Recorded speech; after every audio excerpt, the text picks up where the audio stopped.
Hey everyone, welcome back. Ready for another deep dive. Always ready to dive in. Great. Well, today we're looking at something, well, a little different.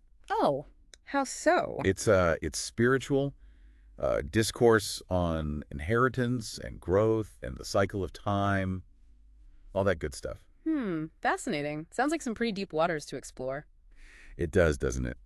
We'll be looking at excerpts from a teaching called Eternal Drama, Divine Guidance and Inheritance, which, by the way, already has me hooked. It's quite a title, isn't it? Sets the stage for something grand. Definitely. And speaking of the stage, it almost feels like we're about to listen in on a secret gathering, Yeah. like a group of souls seeking enlightenment or something. I can see that. So before we get too lost in the metaphors, what can you tell us about where this discourse comes from? Any background? Good point. Context is key. Always. So what struck me right away was the date, March 3rd. That's got to be more than just a random date, all right? You're right, it's not. In fact, it points to a key concept in this discourse. Cyclical time. Cyclical time. So not just a straight line from A to B. Exactly. Think of it like a circle, always turning, with events and lessons repeating. And within this cyclical view, March 3rd, it seems to hold a special significance, like a reset point for spiritual understanding. Okay. Starting to see the pieces fit together here. Now let's talk about the main event. This eternal drama the title mentions. What's the gist? Well, this discourse describes life as a wonderful play, a grand, repeating drama where souls journey through lifetimes, experiencing both the ups and downs, the joy and sorrow. Yeah, and it's that journey where things get really interesting. The discourse talks about transitioning from a world of sorrow to one of happiness. It even says, live in the happiness of the future and you will forget the sorrows. Pretty powerful, right? Absolutely. It's urging us to shift our focus, to look beyond the struggles of today towards the enduring joy that awaits. It's all connected to that cyclical nature of time. A reminder that, well, this current state of sorrow, it's not forever. It's a hopeful message for sure. A promise of a brighter future. Exactly. And guiding us towards that brightness, that's where Baba comes in. Baba. Yeah, the term used in this discourse to refer to, well, the Supreme Soul. Think of Baba as a guide, a mentor, helping souls break free from that cycle of sorrow and reach liberation. Got it.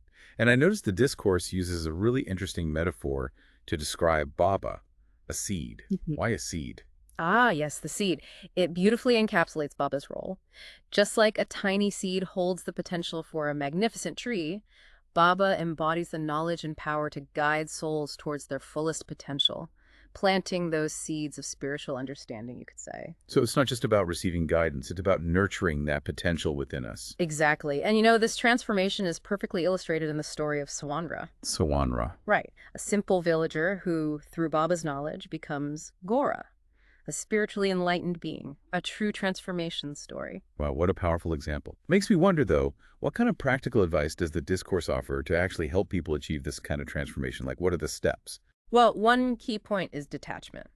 Detachment from material possessions, that is. So, like, renouncing all worldly goods, going full minimalist. Not necessarily. It's more about shifting our focus, moving from material wealth to spiritual wealth. So more about adjusting priorities than ditching everything you own. Right. And that's where the idea of trusteeship comes in. The idea that we're not really owners of anything but caretakers, entrusted with taking care of things. I like that. We're stewards, not just consumers. Exactly. It's a call to use our resources wisely and generously, to share and use them for the good of all. That's a pretty big shift in thinking, especially in today's world. So how do we actually start making that shift? What did the discourse say? Remember that analogy of the purse, the one describing our intellect? Yeah, I remember that. Well, the discourse encourages us to fill that purse, not with fleeting things, but with knowledge that lasts, the kind of knowledge that leads to true, lasting happiness. So investing in our spiritual understanding, filling our minds with wisdom instead of, I don't know, the latest gadget or fashion trend. Precisely.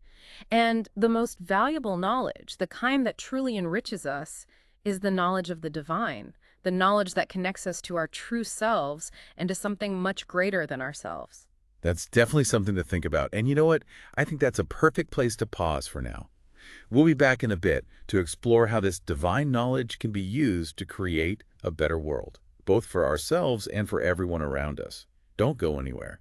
And we're back, diving deeper into the eternal drama, divine guidance, and inheritance. Picking up right where we left off, filling those intellectual purses with knowledge that truly matters. Exactly. And that brings us to another key point: service. Using our knowledge, using our resources to help others. Makes sense, right? If we're all caretakers, like we discussed, then naturally we want to use what we have for the greater good. It's all connected. And speaking of connection, that leads us to the heart of this discourse: divine inheritance. Ah, right. The title itself hinted at it. But what exactly does it mean? What are we inheriting? And from who? Well, it's not about material things or worldly titles. It's about inheriting a legacy of knowledge and wisdom. From Baba. From Baba, the Supreme Soul, passed down to all those seeking liberation. Okay, so it's like inheriting a guide, a roadmap to spiritual enlightenment. Precisely. And the best part, this inheritance isn't just for a select few. It's available to everyone, no matter who they are or what they've done in the past. Now that's empowering. It means everyone has the potential to break free from that cycle of sorrow. Absolutely. It all comes down to choice. Aligning ourselves with those teachings from Baba, trying to live them out in our daily lives. So it's not just about receiving this inheritance passively, it's about actively using it, putting it into practice. Yes. It's a journey. Always learning, growing, refining our actions to truly reflect that divine wisdom. It's about becoming, well, living examples of what we've inherited. I like that. Like, we're given the ingredients for an amazing meal, but we still have to learn how to cook with them to actually enjoy the feast. Perfect analogy. And just like learning to cook, integrating these teachings takes time and effort. It's a constant evolution, moving towards our highest potential. Speaking of evolution, it reminds me of something we discussed earlier, that cyclical nature of time. How does that fit into all of this divine inheritance and everything? You're right. The discourse makes it clear that time, well, it's not a straight line, it's a circle. So history repeats itself. In a way, yes. Giving us all another chance to learn from the past and hopefully make better choices in the present. So we're all actors in this grand play, and each time the cycle repeats, we get another chance to refine our performance. Exactly. And the knowledge we inherit from Baba that helps us break free from those negative patterns, helping us to choose a more fulfilling path, not just for ourselves, but for all of humanity. Wow. So we're not just rewriting our own destinies, we're shaping a better future for everyone. Powerful, isn't it? But there's a catch. To claim this inheritance, it takes a certain level of purity. Which, if I remember correctly, the discourse doesn't sugarcoat. It talks about how challenging it can be to maintain that purity, especially with all the temptations out there. Right, and a big part of that challenge, well, that's Maya. Maya. Think of it as illusion, like a veil that hides our true nature, pulling us towards those fleeting desires, those material pursuits. So how do we overcome that? How do we stay on course with all of those distractions around us? The discourse emphasizes cultivating what it calls divine vision. Divine vision. Seeing the world with all its ups and downs, its complexities, with detachment and clarity. So like rising above the noise, seeing the bigger picture, understanding that those highs and lows, those joys and sorrows, they're all temporary, part of a grander cycle. Exactly. And that detached view, it helps you navigate the tough times without getting completely swept away by those emotions. It helps you make choices that are aligned with your spiritual goals. Choices for lasting happiness, not just fleeting pleasure. That's a big shift in perspective. But how do we actually put that into practice? Cultivate this divine vision. I mean, how does that work in everyday life? That's the million-dollar question, isn't it? And it's something we'll explore more in our next segment. We'll get into those practical applications of divine vision, how it can help us navigate life's challenges with grace and wisdom. So stay tuned. Welcome back, everyone. We're wrapping up our deep dive today talking about eternal drama, divine guidance, and inheritance. Lots to unpack, right? Cyclical time, divine inheritance, Maya, divine vision. So much. And in our last segment, well, we kind of ended on a cliffhanger. How do we actually cultivate this divine vision? Sounds great. But what about real life application? Right. Well, the discourse does offer some clues. Remember those terms? Satyata and Savyata. Oh, yeah. Truthfulness and civility. Being honest, but respectful. Exactly. It's about finding that balance. Divine vision, you see, it's not about detaching from the world in a cold, unfeeling way. It's more about seeing things clearly without judgment, without getting all caught up emotionally, and then responding with compassion, with understanding. So, like taking a step back, observing the drama of life, but with a calm, clear mind, and then choosing to act in a way that, well, aligns with our best selves. That's it. Finding that sweet spot between standing strong in your truth and approaching others with empathy. And that's where Satyata and Savyata come in, providing those guidelines for engaging with the world truthfully and respectfully. Exactly. It's a reminder that even in a world where everyone's got different opinions, conflicting viewpoints, we can still communicate, Yeah. with clarity, with kindness. It's about recognizing that our words, our actions, they carry weight. They do. And that responsibility, it ties back to that whole trusteeship concept we discussed earlier. We're entrusted not just with things, but with truth and the responsibility to share it in a way that actually makes a difference. It's about recognizing that we're all connected, right? Our actions ripple outwards,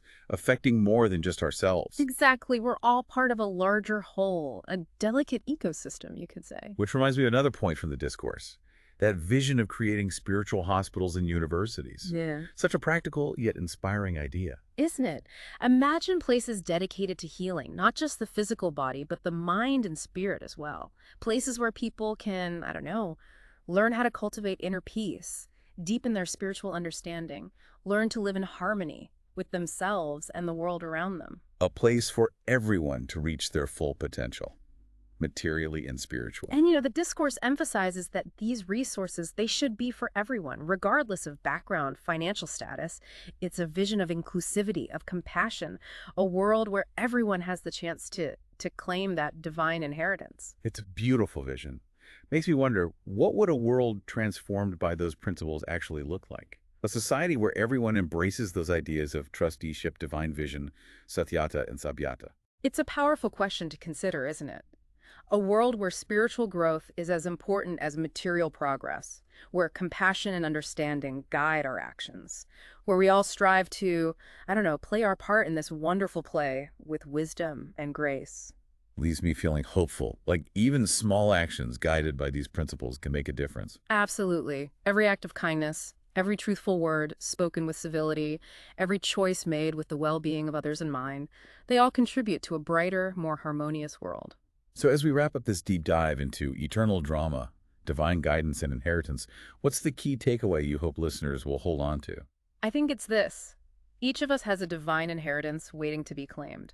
A legacy of wisdom and knowledge that can lead to a life of purpose, meaning lasting happiness. But claiming it, that takes effort.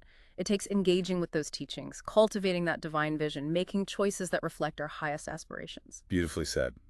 It's a call to action, an invitation to step into our full potential and help create a more beautiful, more just world. And as you continue your own journey, remember, you're not alone. We're all in this together, navigating the complexities of life, striving to create a world that reflects our best selves. Thank you all for joining us on this incredible journey. We hope you found it insightful, inspiring, and we hope you'll join us again for another deep dive soon. Until next time, keep seeking, keep growing, and keep playing your part in this amazing drama we call life.